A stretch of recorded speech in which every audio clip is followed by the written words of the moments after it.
पण या आजच्या सगळ्या परिस्थितीमध्ये जेव्हा सगळ्या बाजूनी मी जेव्हा पाहतो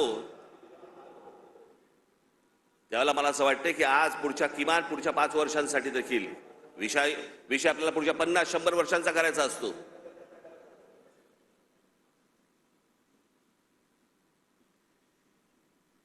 पण इथे ज्यावेळेला मी बसलो होतो ज्यावेळेला देवेंद्र फडणवीस आणि मुख्यमंत्र्यांबरोबर त्याच्यानंतर माझं आणि देवेंद्र फडणवीसांचं बोलणं झालं आणि मी म्हटलं की मला नको ते म्हटलं तर मला त्या वाटाघाटी मला पाडू नका याच्यामध्ये.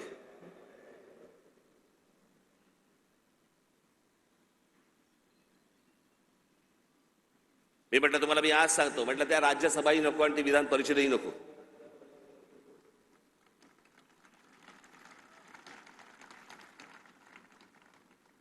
पण या देशाला चांगल्या खंबीर नेतृत्वाची गरज आहे. ज्याच्याकडनं माझ्या अपेक्षा आहेत त्याही पूर्ण झाल्या नाहीत तर राज ठाकरेंचं तोंड आहेच.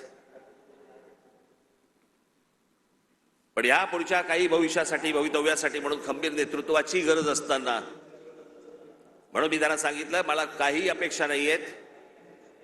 महाराष्ट्र नवनिर्माण सेना, भारतीय जनता पक्ष, शिवसेना आणि एनसीपी परंतु फक्त नरेंद्र मोदींसाठी बिनशर्त पाठिंबा देत आहे हे मी आज आपल्या समोर सगळ्यांसमोर जाहीर करतो.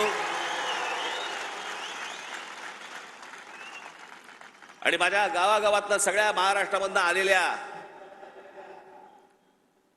माझ्या सर्व महाराष्ट्र सैनिकांना मला फक्त एकच सांगायचंय, विधानसभेच्या तयारीला लागा, जोरात विधानसभेच्या तयारीला लागा. पुढच्या गोष्टी पुढे आपण कसलाही विचार न करता आत्ता बांधणीचा विचार केला पाहिजे आपण. आणि त्याच्यासाठी म्हणून मी तुम्हाला महाराष्ट्रभर सगळ्या ठिकाणी भेटण्यासाठी लवकरच आपल्यासमोर येत आहे. आज जे काही मला मांडायचं होतं हे आपल्यासमोर आज मांडलेलं आहे. उद्या अजून जर समजा समोरच्यांची पकपक झाली तर अजून माझी दारं खिडक्या उघड्या करायला तोंडाच्या मी मोकळा आहे. आपण निश्चिंत राहा. जिथून आलेला आहात तिथून व्यवस्थित जा. जाताना आपण व्यवस्थित गाडीने ज्या आलेला आहात गाड्या नीट सांभाळून चालवा. घरचे लोक आपली वाट पाहत असतील. पुन्हा एकदा मी आपल्याला सर्वांना मी गुढीपाडव्याच्या मनपूर्वक शुभेच्छा देतो आणि आपणा सर्वांची मी रजा घेतो. धन्यवाद. जय हिंद, जय महाराष्ट्र. धन्यवाद राजसाहेब.